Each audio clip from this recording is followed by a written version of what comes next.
Age has got the better of me, so I'm going to have to wear my glasses so that I can see my own slides. Okay, some of you may have heard bits of this presentation before. It's basically an updated version of the one that I gave last year, and thankfully the person I was really hoping was going to be here has just walked into the room, so we'll be able to pick her brains as well. I am no expert in autism. I have been very, very lucky that just through some happenstances of pieces I was working on with NAO, I became involved in the work that was being done by Aldebaran to help children with autism and special needs kids, and that was what became the Ask NAO initiative. So some of you have probably heard about that.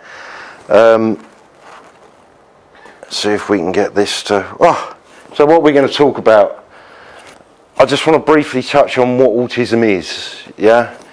Look at the scope of how it's affecting things. I'm using some fairly old figures. I did look for some new figures, but they're still quoting the same ones from 2011. It is growing quite rapidly, yeah? But we'll talk about that. We're also going to talk about why bother to use a robot with kids with special needs, yeah? It's not a natural match that pops into people's minds. We'll talk about the approaches that we're using. We'll talk about what some of the results we've had are. That's probably going to be the biggest change if you've heard this presentation before, is the fact that we have got lots more results now, lots more. We can tell you about how this is working and what we're seeing happening. And then obviously we'll get him to do his dog and pony show. We'll play some of the games, and you can start to see the sorts of things that we're doing. And I will then drag all of you who've got NAOs who want to and who are developing on it and badger you to start writing applications for kids. Okay? So, autism. Boom. The National Autistic Society in the UK defines autism as a lifelong developmental disability that affects how a person communicates with and relates to other people, and also how they sense the world around them. It's a really difficult thing to get your head round, because everybody in this room basically perceives the world and everybody else around them in the same way. And now we've got this whole group of people that perceive it completely differently. How big's that group of people? If you have a child in America, you currently have a 1 in 88 chance of them suffering with autism, of them being on the autism spectrum. In the UK, it's 1 in 100. In France, it's 1 in 150. Nobody really understands what that variance is. It might be the way that the diagnostics tests are applied in the different areas. There are certainly some anomalies when you look at global figures. For example, I think it's in Korea, it's like a 1 in 39 chance. And it just doesn't quite fit with the figures. The only thing that we can say is that these have been fairly consistent in the areas that they've been in, and they've been consistently growing. Yeah?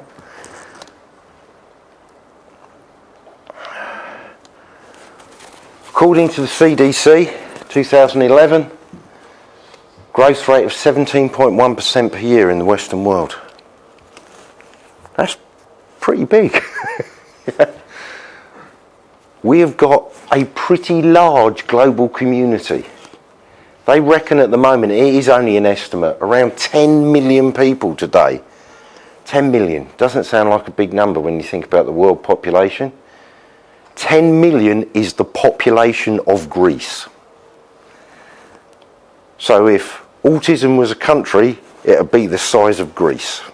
Okay? All right. Hopefully it'll be a little bit better off than Greece, but it will be the size of Greece, yeah? So why do we bother with it? Has anybody read The Reason I Jump?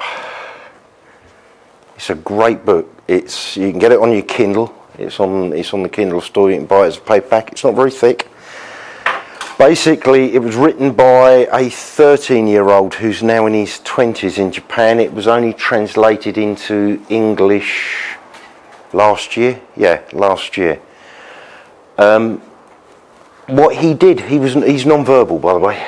So what he did was he sat down and he used one of these Japanese character boards and he dictated his whole book using a Japanese character board.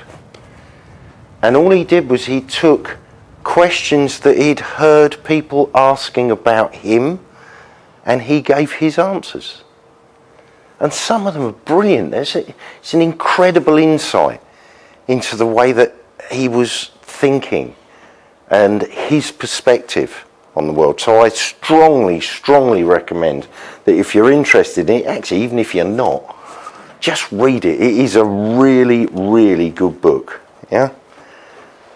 So as I say, it's about 50 questions. So my argument is if he has bothered to go to all of that effort to write it, I think we should bother to read it, because it is very interesting and it will start to give you a different perspective on the people that we're trying to help.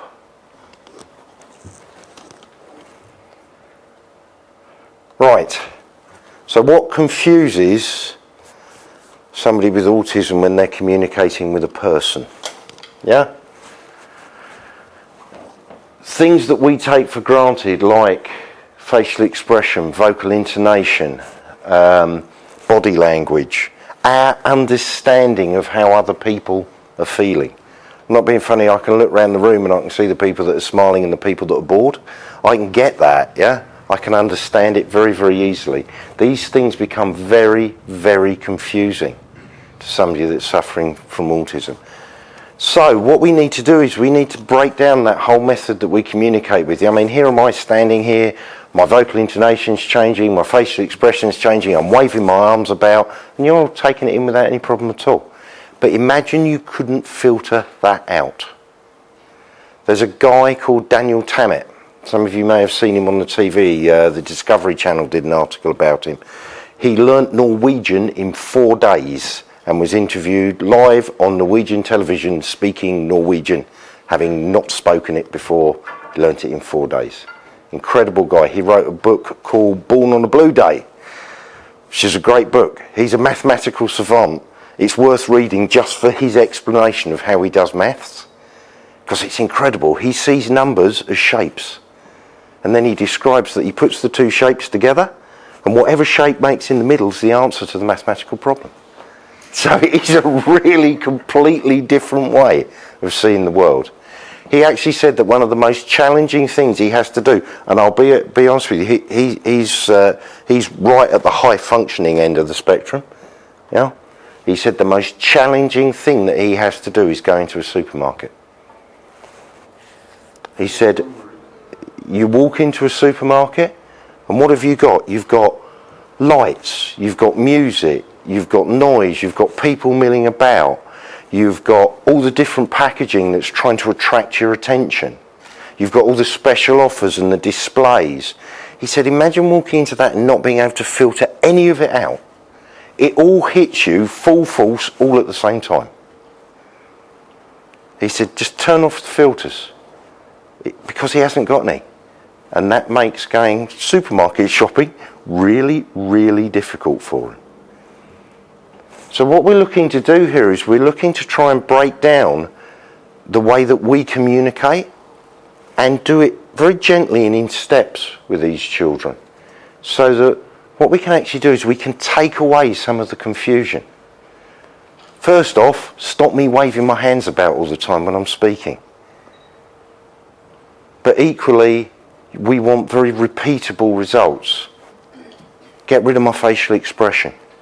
Make sure that I've got repeatable vocal intonation. Start to bring the children out of their shell and make them feel confident about communicating, and then you can slowly start to add these pieces back in. So why use a robot? Well, let's drop down to the next slide.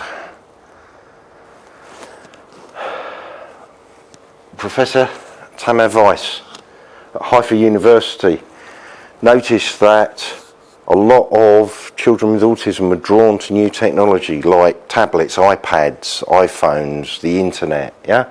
And people were going, great, let's give them an iPad.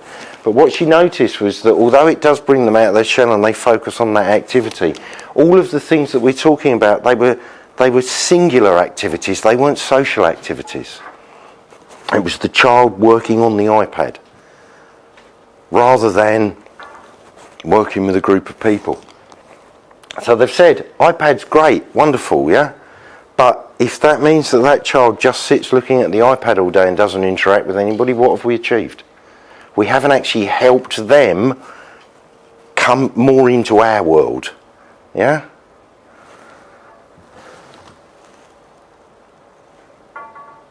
So what does NAO do for us? Well, first off, he's a happy little chap. He's a lovely three-dimensional real object. He's not a flat screen. Just the way that everybody in this room is a lovely three-dimensional thing, yeah? So if we can start to bring the ability for them to communicate with the robot, they're dealing with a real object. Just like a person is a real object. So it makes that transition as we help them a little bit easier, yeah? Highly predictable.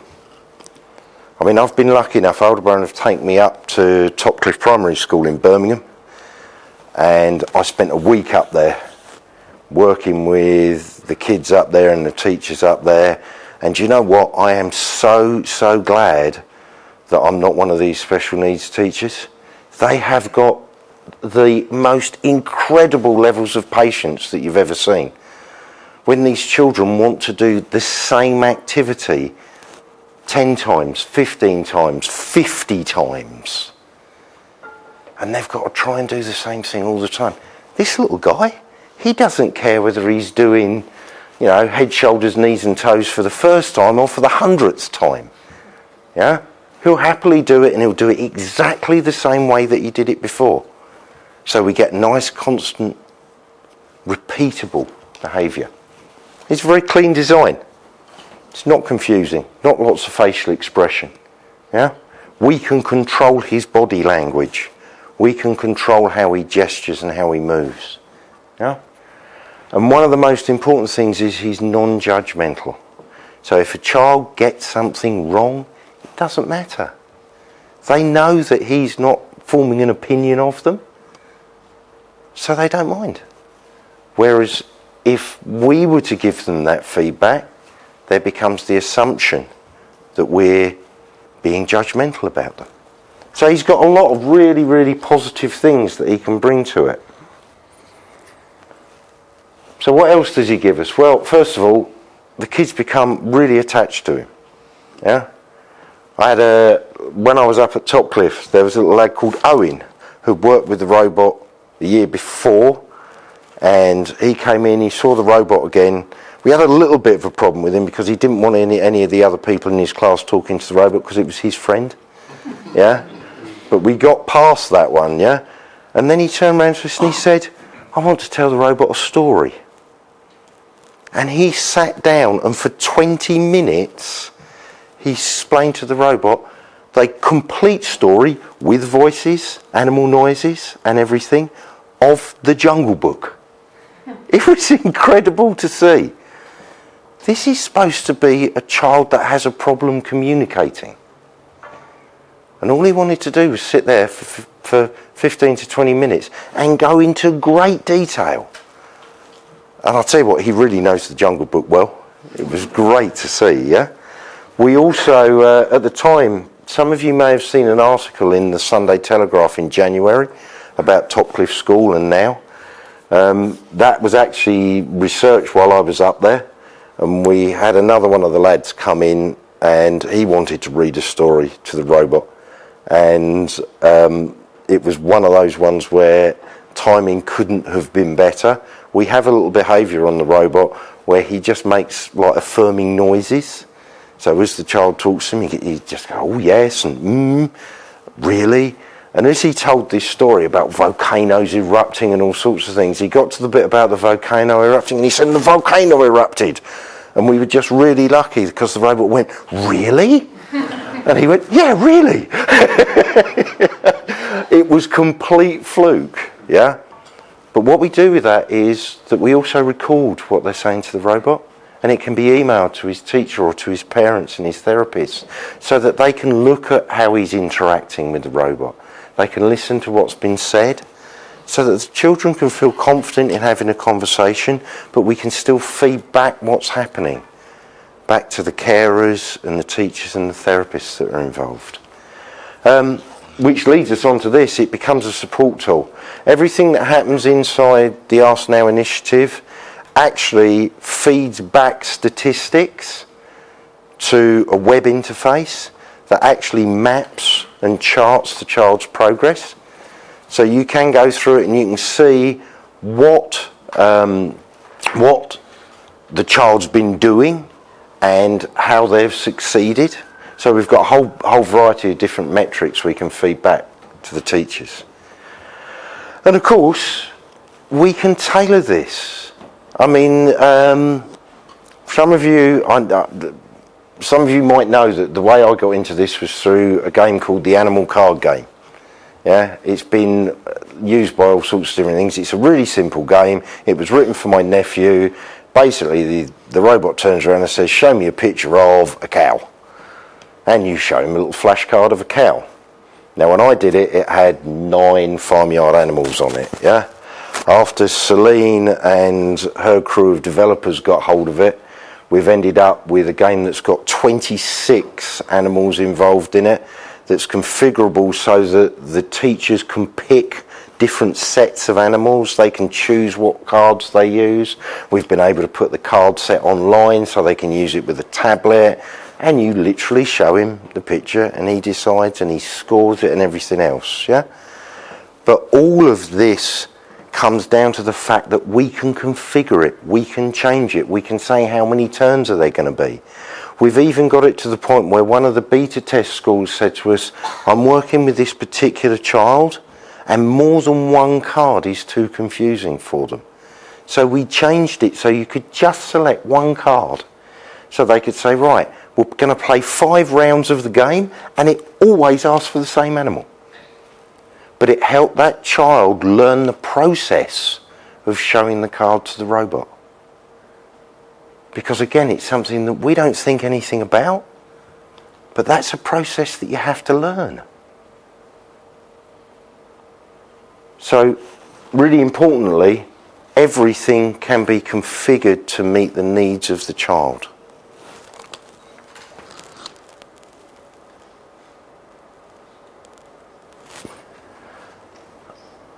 I didn't say this. It's great, isn't it? A structured platform that takes away everything happening at once and allows the child to focus on a single element such as eye contact, body language, empathy, etc. I didn't say that. Dr. Karen Goldberg, the head of autism research at Birmingham University, said that about NAO and about the Ask Now initiative. Yeah, she's actually helped us an awful lot to refine and develop this. Any of you who are in the UK who might sit around in the afternoon and watch Alan Titchmarsh may have seen her in January on Alan Titchmarsh with her robot. Yeah, she's very well thought of in this field, so she's been great. But that's what NAO gives us. So, some of the games that we've got. Right, guess emotions. Why guess emotions? We naturally assume that we understand how somebody else is feeling. You know, I can look around the room and I can see that Hunter's probably quite bored. Yeah. You know, Joe's got a smile on his face. I can assume how other people are feeling. Children with autism have a real problem with that, yeah? So we've got things like guess emotions and how do I feel. I mean, how do I feel is a really simple game. He just tells a little story and he stops every so often and says, how do you think the main character feels? Do they feel happy, sad, nervous? Really simple stuff, but it helps these children start to understand things that we really do subconsciously.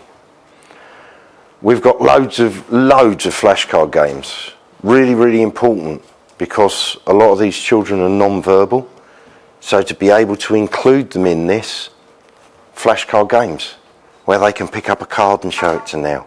We're even talking about how we can integrate this whole suite into things like big touch screens, because a lot of these schools have got these big interactive wall touch screens, and we want to be able to get the robot and the touch screen working so that they can answer by touching the touch screen.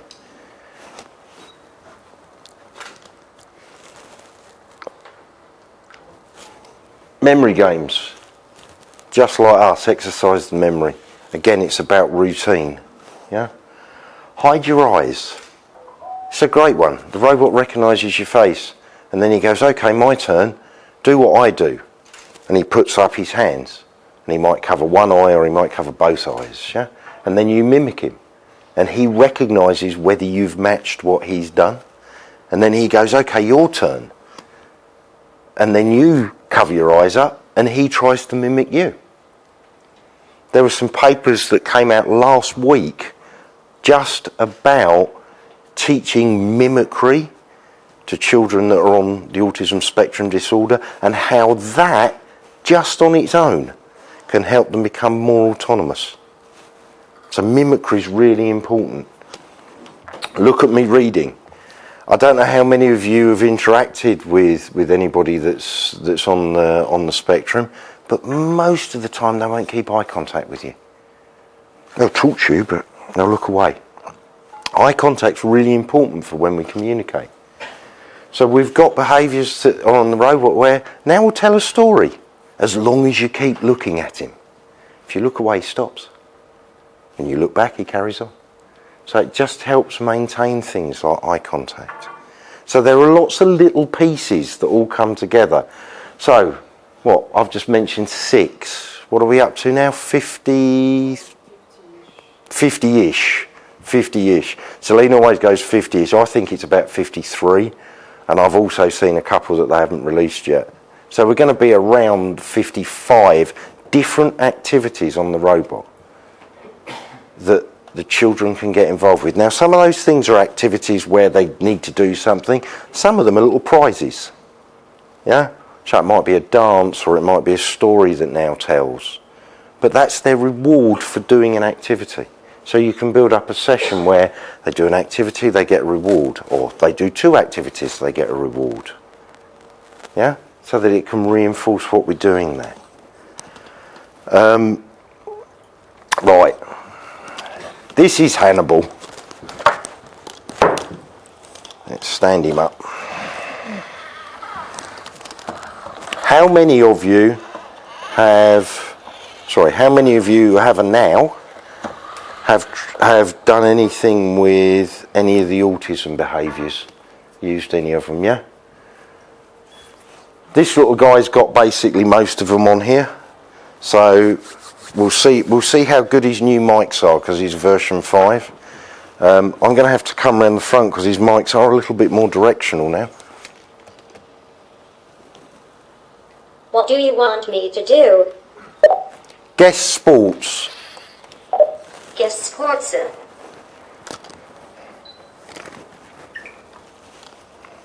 Have any of you played Guess Sports? Yes. Yeah. Oh. So right. With 50 people. With 50 people. They have to respond simultaneously. Well, we're going to try that now, so we'll see how it goes. Welcome to the Guess Sports game. Press my front head sensor I'm going to skip this. What he's going to do is he's going to mime a sport, and you have to guess it. You will it. try to guess it. So we'll just go. Right, here we go. Guess which sport it is.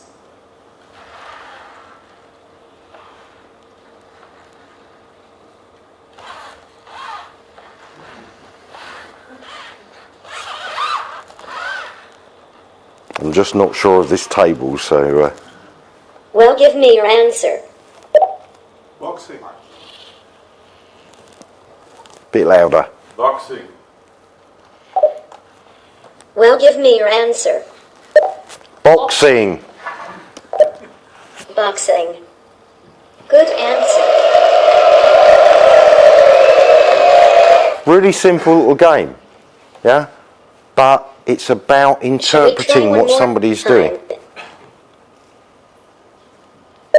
Yes. Yes. He's struggling a bit because I'm using a Guess little which one it is. network. Oh no, this is a good one because I'm never sure if this is a sport or not. Ah!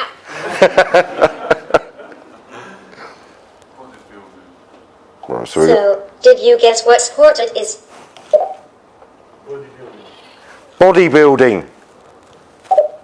Bodybuilding. Good answer.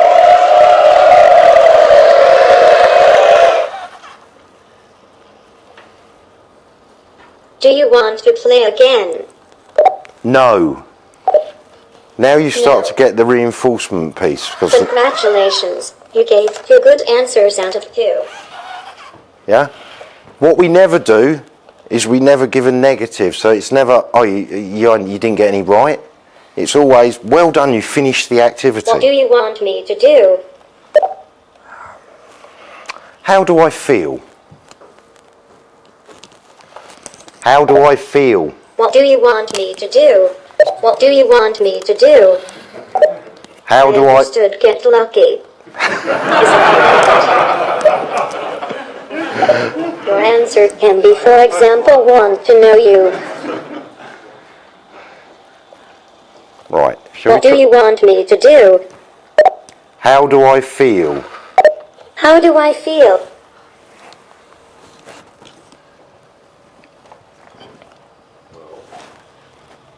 So he's just loading because what we've got is we've got a session management layer here. So he is actually doing things like trying to check to see Welcome whether, to How Do I Feel? and then starting the behaviours. Yeah. You can skip these instructions by touching. Right. So we've got 6 stories on here. There are 6 stories. Would you like to hear Sally's first day, or Peter's birthday, or Alice's swimming lesson, or little brother, or the birthday present, or the beach?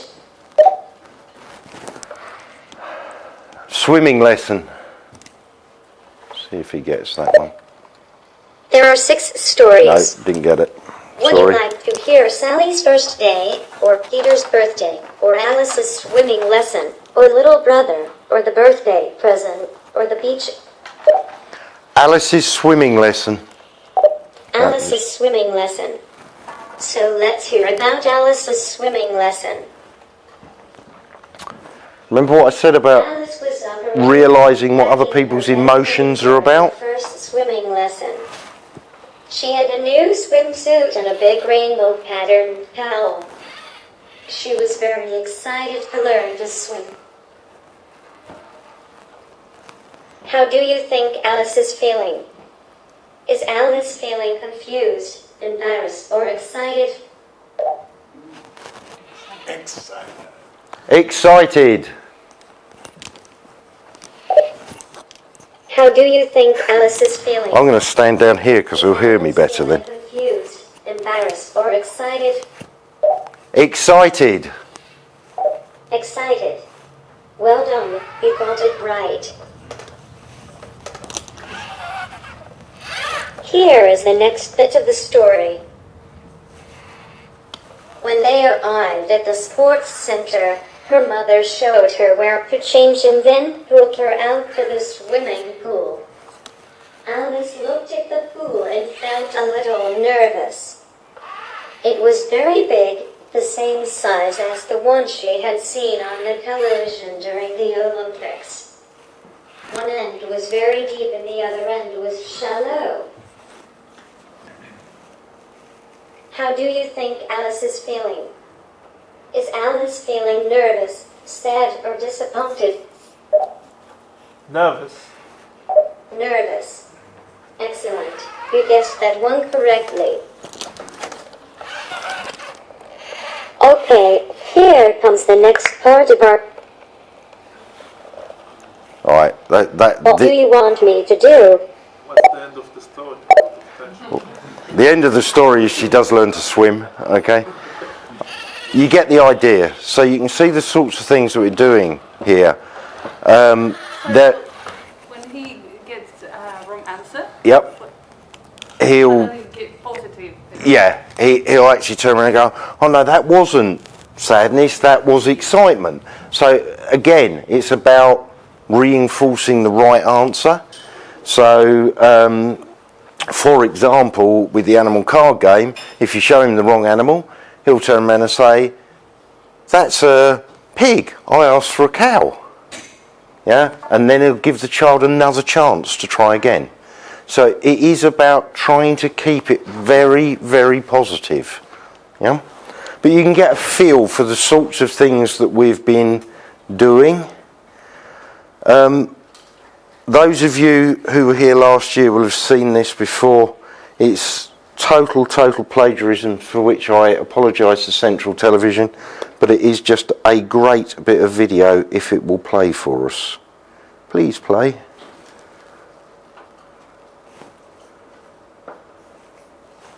Let me see if I can. Yeah.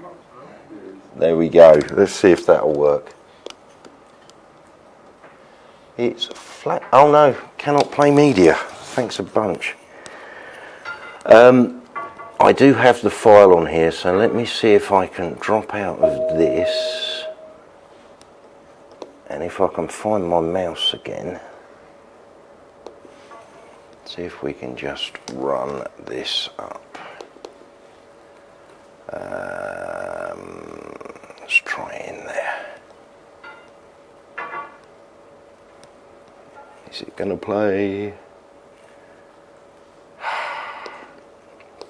One more try. Otherwise I shall have to give up.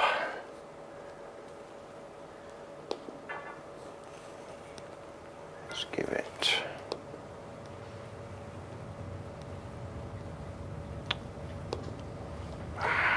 Go away. Right, I'm going to give up on that one. If anybody wants to see that little bit of video, it is just the kids at Topcliffe, but you can actually see them interacting with the robot and everything. So I wanted to talk a little bit about where we've got to with this. Any of you who know me know I get a little bit passionate about this. Yeah, I think it's really important.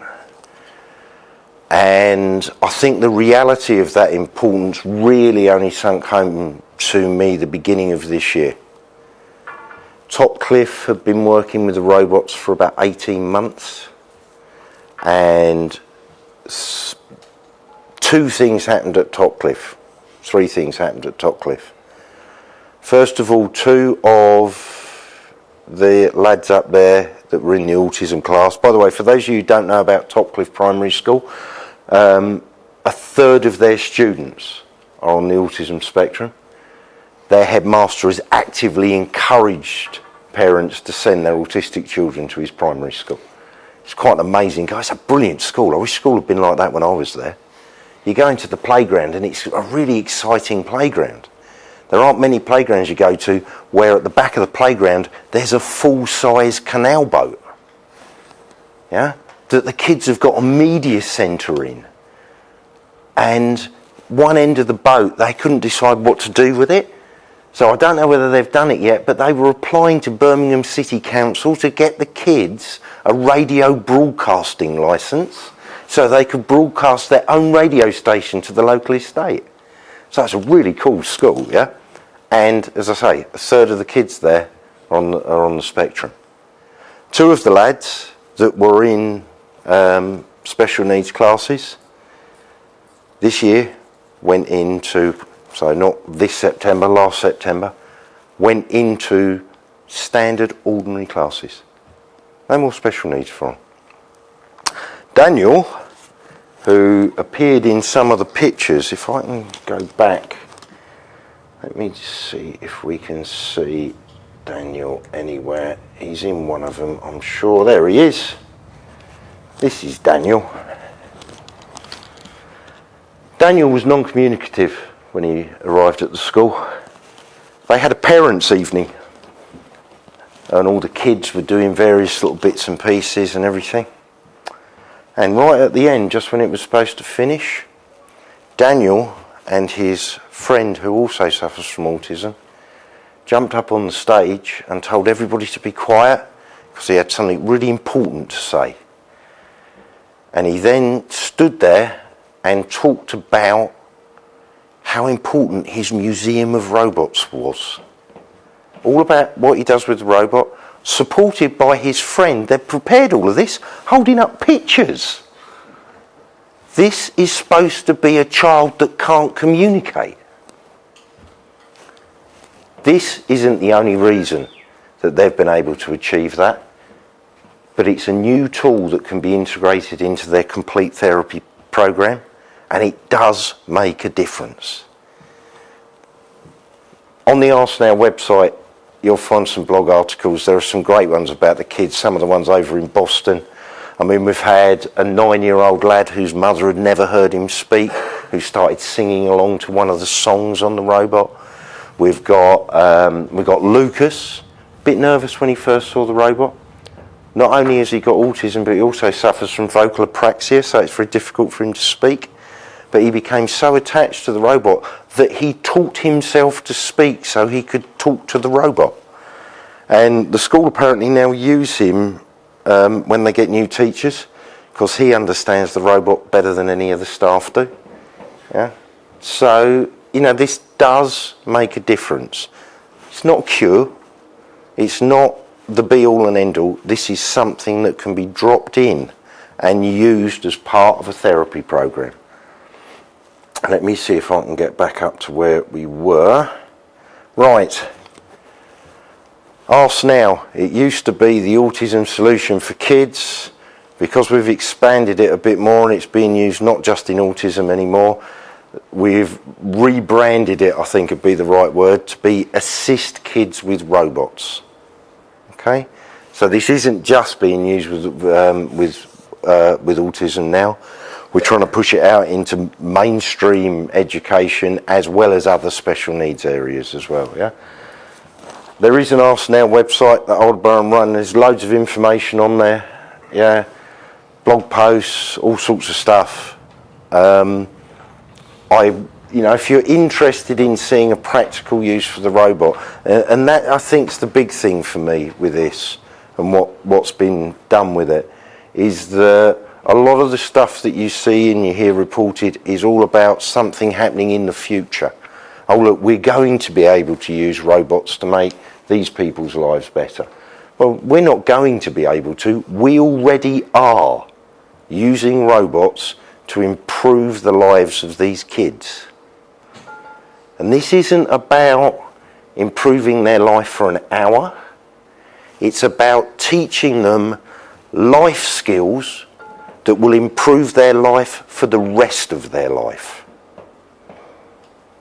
So if you really want to do something with a robot that can really have an impact, that you can sit back and you can go, actually, what I'm doing is changing people's lives for the better. Develop some stuff on your Now for Ask Now. Because it really, really does make a difference. Okay. Right, I'm very conscious that I've got between everybody's lunch. Thanks, Carl.